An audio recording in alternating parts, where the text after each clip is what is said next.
So IIM Bangalore finally welcomes you all in one of the most awaited keynote sessions. We have with us founder and CEO of Ketto, Mr. Varun Sheth, and the co-founder, Mr. Kunal Kapoor, also a very well-known and beloved Bollywood actor. Thank you, Varun and Kunal, for gracing Eximius 2016 with your presence.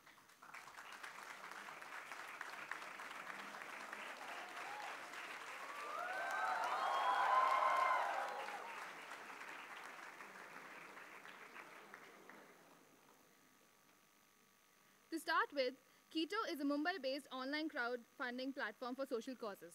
It started in 2012 and is open to individuals, corporates, and NGOs for raising funds. Their engagements range from education to women's empowerment. They have raised around 4.5 million for 18 campaigns till now. So now, without any more further delay, I would like to leave the stage open for Varun and Kunal to tell us more about Ketto and their journey. Thank you. Absolute pleasure being here. Even if it took us 5 hours to get here, it's absolutely wonderful being here amongst you people. And being here to talk about something that I feel incredibly passionate about, which is a platform that I set up a couple of years back with Varun. It's a crowdfunding platform. So without much ado, I'd like to take you through a little presentation quickly about why I'm here and what I'd like to speak to you about. What I'm here to speak to you about is internet for good. Now we all know what the internet is. Well, described in technical terms, it's a global computer network providing a variety of information and communication facilities consisting of interconnected networks using standardized communication protocols. Very, very boring. But as we all know, the internet is so much more than that. To put it in the easiest sort of way, it's a way that we all get connected with each other. Sometimes for good, sometimes for bad. But today we'll concentrate only on the good. And today I'd like to share with you 4 stories that I've seen on the internet over the last couple of years. These are stories that have stayed with me. Some of them are stories that will make you go, what the hell is going on here? Some of them are stories that will probably make you go, oh, that's so sweet. And then there's stories that will make you go, wow, that is pretty amazing. These are all stories that I believe are, an example of how the internet is. Wait, I'm having a really tough time with this now. Hello? Okay, this is good. Okay, so these are. These are. Okay, what am I supposed to do? Okay, can you hear me? Otherwise, I mean, if I'm. Yeah, okay. Only I might lose my voice, but. So these are all stories about the internet for good. Like I said, the first story which I'd like to share with you is a story which is going to probably make you go, what the hell is going on here? And what is this all about? So people in Toronto created a memorial for a dead raccoon after the city forgot to pick it up. So, it was a regular day. The Council of Toronto, the Municipal Council of Toronto got a tweet saying that there's a dead raccoon lying on the sidewalk and it would be great if somebody would come and pick up the dead raccoon. And they replied to that tweet saying, of course, we'll, pick it up. Ordinary day, nothing extraordinary happening. What happened next was something that nobody anticipated. So what happened is one guy decided to get a little creative. And when one person gets creative and does something interesting and nice, I think everybody wants to get involved and take it forward. So what happened next was something that was completely unimaginable. I know this is a dead raccoon, and it's not your eyes playing tricks with you. It is a dead raccoon with a flower in his hand. And what happened next was that everybody started getting involved. So it started with likes on Facebook, shares, tweets, retweets, posts on Instagram. And very soon what started happening is that people decided that they wanted to make a memorial for the dead raccoon. So people came forward and they put up candles. They came forward and they left messages. They wrote letters for the dead raccoon. And soon enough, where that little dead raccoon was lying, there was a memorial created around it. Now, as usually happens, one person took it even further and decided that he was going to start a Twitter account for the dead raccoon. And started thanking people and, being grateful about the fact that they were actually doing all this around him. Now, there was this one lady who put out something which I thought was really interesting. So she said that don't quite know what to say about the sidewalk discovery, except that it really brought people together. So what was amazing about this is, I mean, for us it is one dead raccoon with a memorial around it, but what I found really fascinating about it was what this lady said in her tweet. She said, I don't know what is going on, but it's so strange that one dead raccoon has brought so many people together. You know, there's a memorial being built. Now suddenly there's outpouring of grief. People are lighting candles. People are getting together. You know, doing something which might seem really strange and funny, but it is about people coming together, following just one little tweet. And that for me was the power of the internet. Just one little tweet and suddenly you have the whole city coming out and building a memorial for a dead raccoon, which I thought was amazing. The second story was a story that I found incredibly heartwarming. So what happened was that there was this father whose child had been battling for years, and he had never seen his daughter without the pipes and the tubes. And then the daughter passed away, and he was obviously completely heartbroken, and he just put out a very simple request on the Photoshop community of Reddit. He said, you know, just for once in my life, I would like to see my daughter without the pipes and the tubes. So it's a request to the Photoshop community, if you can take a picture first and you can take the pipes and tubes out of it. So predictably, you know, few people came forward and they said, you know, okay, look, we'll help. And they took the pipes and tubes out and put the photograph out. But what happened after that was something that the father didn't anticipate either. It basically started with just a basic bunch of Photoshop designers coming together. And then it turned into something which was completely unpredictable and went completely out of control, which was people across the world, designers, artists, painters, coming across and making art, making sketches, you know, finding different ways of making this beautiful for the father. And soon he had hundreds and hundreds of these paintings and photographs of his little daughter from just one little request. So one simple request by the father was turned into a lifetime of memories for him from people that he had no idea who they were. Just strangers, out of the goodness of their heart, wanting to do something special for the father. So again, the power of the internet to, you know, get people from across the world. One simple request, and you have people across the world coming together, wanting to do something that is special, wanting to do something nice, and wanting to do something interesting for this father. The next story, I have to say, is my favorite. This is a story that stayed with me for very, very long. So we've all been on the internet, and we've all heard of terms like cyberbullying and trolling, and actors get trolled a lot. So I'm very familiar with that. But I think we've all experienced that at some point or the other, indulged in it as well sometimes, shamefully. But all of us have indulged in it as well. So this was a man that was dancing at a party, very happy, you know, having a really good time. And suddenly somebody decided they wanted to take a picture of this man. And while taking the picture, this woman started laughing. So she was taking the picture at the party, and she started laughing at this man, and he felt really, really ashamed. So he stopped dancing, and, you know, he sort of walked away. Now the woman didn't stop there. She put this out on the internet, saying, you know, we were at a party, and there was this guy dancing. And, you know, I took a picture of him, and he got embarrassed, and he stopped dancing. Now it would have all stopped, and, you know, it would have been another post, till this lady comes in, out of the blue, Cassandra. And she says, you know, I want to know who this person is. And is there someone out there in the world that can help me find this guy? So she puts it out on her social media. And suddenly someone picks it up and puts it out on their social media. And someone else picks it up and puts it out on their social media. And suddenly, the whole world is looking for this man that was dancing. So days and days go by, and everybody's looking for this man who is dancing and saying, where's this man and who's this man? And we have to get our hands on this man because we want to do something special for him. So finally, they found this man. He was in Kyiv.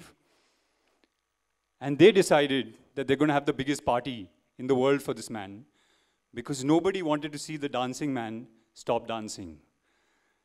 Pharrell Williams got involved. He said, look, I'm going to come there and I'm going to sing. Moby got involved. He said, I'm going to play the music there. Monica Lewinsky said, I want to be a part of this party as well because I think it's really, really special. And suddenly, it was the biggest party. It started with just a little request on social media saying, you know, I want to find this man. And suddenly, all these cool people were involved in the party because nobody wanted to see the dancing man stop dancing. And then it didn't end there because what happened and started as, you know, wanting to see this man get back on the dance floor again turned into the free dance movement. So it became a big movement across the world, which is the free dance movement. A simple request of asking to find a man who had been shamed turned into a movement. Again, just because of the power of the internet and the power of the internet to do some good. So the first three stories that we've heard about were, you know, people coming out there and doing something good and helping somebody and being supportive. But what if people decide to take it further? This was a Saudi Arabian man. And he put out a message on social media again, saying, look, I'm in hospital and I'm alone and, you know, I have nobody to hang out with or speak to. And it would be really nice if somebody came and visited me. What he didn't expect was that his tweet would become the highest retweeted tweet in the history of Saudi Arabia. 200,000 retweets in 24 hours. And suddenly hundreds of people were turning up at the hospital, you know, with gifts, with messages, wanting to spend time with him, wanting to talk to him, because nobody wanted this alone man to be lonely anymore. And they wanted to support him. So everybody's turned up. Someone's feeding him food. The cops are there. The surgeons are there. There's someone there. These people apparently got together and formed a wing called the Young People's Wing of Saudi Arabia, which would actually go to hospitals and see who was lonely and spend time with them, like old people. You know, just got together in a group and said, you know, we're going to go and spend time with all these people that are lonely. And they didn't stop at that. They decided that they would crowdfund as well for him and that they would raise money for his medical expenses. So they ended up raising $130,000. It paid for his surgery. It paid for his treatment in Germany. And it was enough money for him to sort of lead a respectable life after that as well. So $130,000 raised by people who didn't know him. They just turned up at the hospital, they spent time with him, gave him gifts, raised money for him, paid for his treatment. Why? Because there was a man that put out a simple little request on social media saying, look, I'm alone and it's not nice to be alone in the hospital. And the whole city got together and said, look, you're never going to be alone in the hospital. We're going to come and spend time with you and we're going to do something special for you. So these are all stories of the internet which have always stayed with me. I found it amazing because, you know, we look at the internet and there's always stuff that's being shared which is fun, of course, but is not doing any good for anybody. And then you have stories like this right from the dead raccoon, which is like, what the hell is going on, to something like this, which is, wow, this is absolutely incredible. You know, so many people coming together and helping a stranger. And the reason I'm here speaking to you about this, these 4 stories, in case you're wondering what's wrong with me and why am I here just randomly bringing up 4 stories, is because 4 or 4.5 years back, I was conflicted by something which I thought was really important, which was I wanted to start a business, but I wanted to start a business that had a positive impact on the world. And I was grappling with, you know, what it was that was really special to me. And I was working in the social space at that point of time, and I realized that all the NGOs had to spend a large amount of money to actually raise money. So for every 100 rupees that they raised, 40, 50 rupees actually went into raising that money, which I thought was really unfair because I felt like lots more money needed to go to the people that actually were in need at that point of time. The other thing that I found was that, you know, in our country, the whole social space was very serious and there was a lot of gravity attached to it. So there were a lot of young people that wanted to be involved and they said that, look, but this is not for me because this is really serious business. Whereas when I looked out west, you know, there were so many celebrities involved. There were young people involved. There were garage sales. There were people baking cakes. You know, so many interesting things happening around the social space, which I felt was a culture that we needed to bring into this country. Out of that dream and out of that idea, Ketto was formed. Ketto is a crowdfunding platform, which I founded with Varun. And the idea behind Ketto really is really simple, is to build a bridge using technology between people that can help and people that need help. You know, to create a platform where in 2.5 minutes, you can go and support your favorite charity or you can support an individual that needs money. And in the last 4.5 years, we've raised over 300 million rupees now for various, thank you, for various social, individual, and creative projects. And the thing that I've learned, and that has always stayed with me, is that people are good. And people really want to help. But what you've got to do is to give them the avenue to help. And at Ketto, I think we're just, enabling people and giving them the avenue to use the internet for good. And I believe we've just begun, because if we can use a crowdfunding platform to raise so much money for social causes and individual causes, then what is it that stops us from raising money for infrastructure projects? What is it that stops us from raising money for medical research? What is it that stops us from raising money for scientific breakthroughs? Things that the world needs, but the corporates don't want to support right now, or the governments don't have the bandwidth to support. And what is it that stops us from crowdfunding our way out of some of the biggest holes that we've dug ourselves into? So I believe that this is just the beginning. I think the time has come for business to not only make money, but also have a positive impact in the world that we live in. And I think this is our little sort of beginning in that direction. To end this, I'd like to show you a little video. It's our journey with Ketto and what we've done over the last couple of years. And, it's just regular people that have used this platform and their stories. And I hope some of their stories inspire you as well.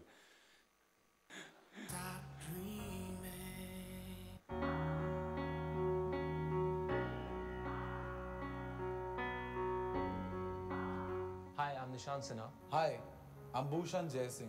Hi, I'm Vrinda, and this is my childhood buddy, Toddler. Hi, my name is Karan. Hi, I'm Bouncy. Mangcha's brother was my junior in college. He had called me to tell me that his brother had met with an accident and he had already sold his bike to pay for the surgery, and he had no money to treat him. So I thought I should help in some way, and that's why I crowdfunded. I knew I couldn't do anything for this family emotionally. So I figured the least I could do is donate. Nishant is a really close friend, and to see him work constantly for someone he barely knew only inspired me to do my bit.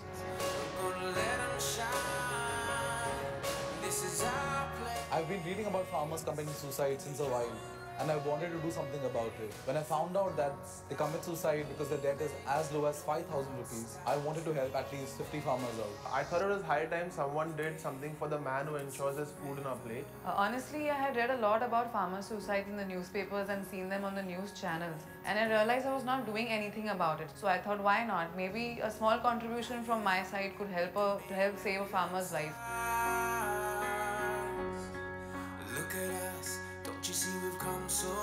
For his 12th birthday, we wanted to do something very special.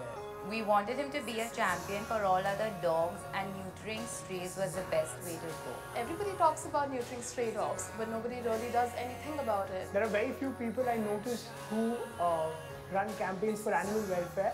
I'm glad I got a chance to be one of the contributors to one of the fundraisers.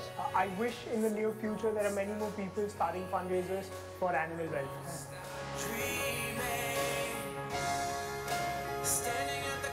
I knew a friend in Kochila who was recently diagnosed with cancer. Since he was not from a very well-to-do family, a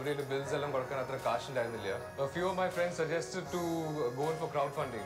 अच्छा सब करना चाहते हैं, पर किसे पता नहीं कैसे किया जाता है. I saw Karan trying to raise funds for one of his friends who could not afford to pay for his cancer treatment. Hence, I thought that if I can donate a small amount of money, I can make a big difference. These are our plans. 10 days after the first earthquake in Nepal, I've read a lot about funds not getting transferred, getting stuck in the cities in Nepal, and we started a campaign on Ketto. Why Ketto and crowdfunding? Because a lot of people wanted to donate 200 rupees, 1000 rupees, 500 rupees. And this was the easiest way to get this done. मी नेपाळ डिझास्टरचे photos बघितले, खूप white वाटलं ते photos बघून. मला असं वाटलं की त्यांना मदतीची खूप गरज आहे, म्हणून मी त्यांना डोनेट केलं. The need of the hour at that point was funds for rehabilitation and recovery work, so that's the best I could do. Stop dreaming, no we won't stop dreaming.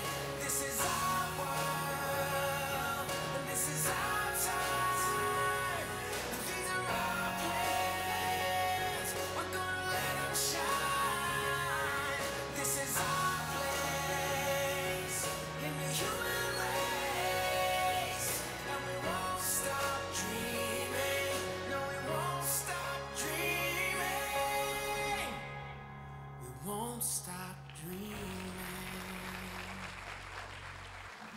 Well, it's actually a pretty sort of self-regulating mechanism. Because what happens is that on the platform, the first thing that you have to do is to reach out to your network of people. And only when you raise about 30-35% from your network does that reach out to the next network of people. So only when you reach out to your friends and family and raise a considerable amount of money from them does the campaign actually sort of start picking up some sort of steam. So you have to be a very special sort of person to fool everybody in your network. I think that rarely happens. That doesn't happen actually at all, because if you say that I need money for education, I think all your friends and family will know whether you need money for education or not. And there's a lot of campaigns, about 40% of them that don't raise money at all, because they don't reach out to their network and they feel like strangers will just come in and give money. That doesn't happen. What happens is that once you reach out to your network and it sort of catches steam, then more people start coming forward and helping. So it, I think, is a pretty self-regulatory sort of mechanism.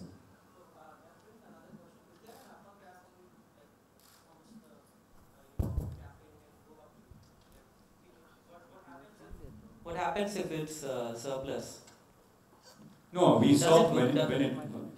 Like, do you have a situation in which it is surplus? Yeah, so just to answer the first question to add as well, other than of course it being self-regulated, there is a verification check that we do. So anybody who starts a campaign, there's a documentation that they need to give, submit. So there are two aspects to it. One is of course documentation, but of course that can be, that can get easily faked.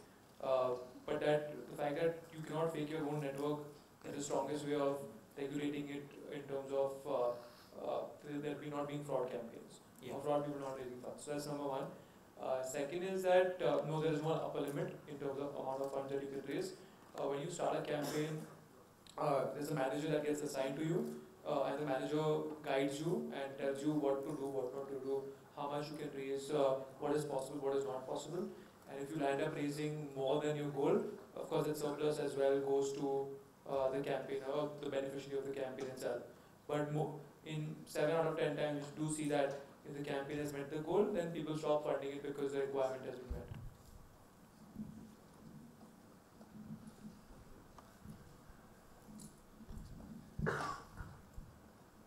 Good afternoon, sir. My name is Priyanka. My question is for Kunal, sir. The question is, people are investing, a lot of celebrities are investing in various startups, various concepts. What was the trigger point in your life that you wanted to use the internet for good? Something which will help the society. What was that thing which clicked that you wanted to invest in this? Well, like I was saying, when you go onto the internet, you come across a lot of companies nowadays, a lot of businesses that are actually having some sort of positive impact. That are doing something. Of course, making revenue is a part of the business. But while doing that, if you're actually changing the world around you, I think that is really special. So that was an idea that was in my head. And I was working with about 3-4 NGOs at that point of time. I was working very closely with them. So I had a chance to see the challenges that they were facing. And I felt like really this was something that I wanted to do something about. And I happened to meet Varun, who had worked in the social space as well. And he was grappling with the same questions, and he was like, how do we make this better? So it was just the right fit. It was a business that was going to have a sort of positive impact on the world around us. That's what we felt. And that's why the name Ketto, because we believe that it's an abbreviation for key to tomorrow, because we believe that this really is the key to tomorrow. Thank you.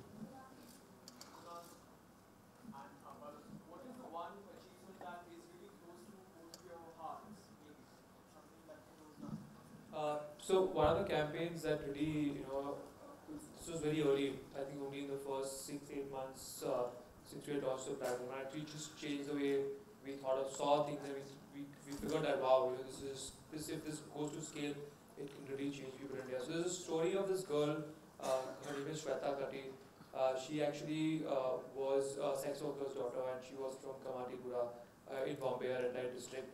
And through a non-profit that was supporting her, helping her out, they reached out to us. And she actually was a very brilliant student, and she had got into Bard College in New York on a full scholarship. But the challenge she was facing is how does she get there? How does she fund herself at least for the next 12-18 months till the time she can find a job and make money and cover her costs. So this story came to us, and we were really moved with the story. And we got this campaign together, created this video, and we put it up. And so we required five odd lakh rupees, five and a half. We ended up raising 6.5 lakh rupees. The campaign went so viral that we had, I think, Delta Airlines, some airline company that came forward and said, hey, don't worry about the plane tickets, we'll take care of the plane tickets to and fro from Bombay to New York for the next 2 years. So she doesn't have to worry about traveling up and down. So someone else came forward and said, hey, don't worry, I'll pay for all the staying and I'll take care of all the accommodation the next couple of years. So not only did we raise 6 lakh rupees, but we also got all these people who came together. And now if you see where she is, so it's been 2.5 years, and now you see where she is. She's on, she's a TEDx speaker, and she's at multiple conferences. Hopefully soon she might just win a Nobel Prize as well. She might be the Malala of India. The other thing that I thought was very cool, and I think it applies to a lot of people here that are, at some point looking to start their own business or have their own startups and stuff, was that when we started crowdfunding, the whole idea of crowdfunding and start Ketto, it was something that nobody knew about. It was a very sort of nascent industry. Now it's sort of grown really rapidly. But even across the world, there was very little information and very few people that were doing this. So we first started off by putting our own money, and then when we ran out of that, we started reaching out to investors. And I remember particularly well, we went to one investor and he said, look, what is this crowdfunding and rubbish, and I'm not interested. But then he said something which was very interesting. He said, look, it's not important that I believe in this. It's important that you believe in this. Because if you believe in this, then a few years later I'll start hoping that I should have believed in this 4 years back. And what happened is that in our last round that we raised, he actually invested. So I think it's a great lesson for anybody that is out there doing their own work and trying to start a business of their own, is that you will face a lot of challenges and you'll have a lot of people telling you this is not going to work. But the important thing is that you've got to believe in it. What was the most challenging task? So I think as entrepreneurs, I think there won't be one most challenging task. I think every day there's a new challenging task that we come across. Being a very new space and a space that people do not know in India, of course, I think right from finding our first employees to investors to getting our first customers on board, I think as you scale, I actually just show off and how many people are looking to start something or have started something out of college. Okay, that's a decent number. So as you guys start something and build something, there will always be new and new challenges that you will come across as you scale. So there can't be one answer, but I think it's just all of it. It's just challenges, like it's a 24/7 challenge that you run through when you start your own company. So we'll take the last question now.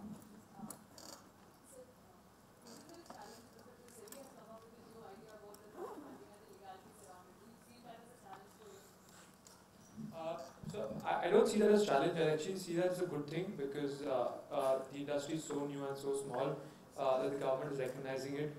It's creating frameworks and laws.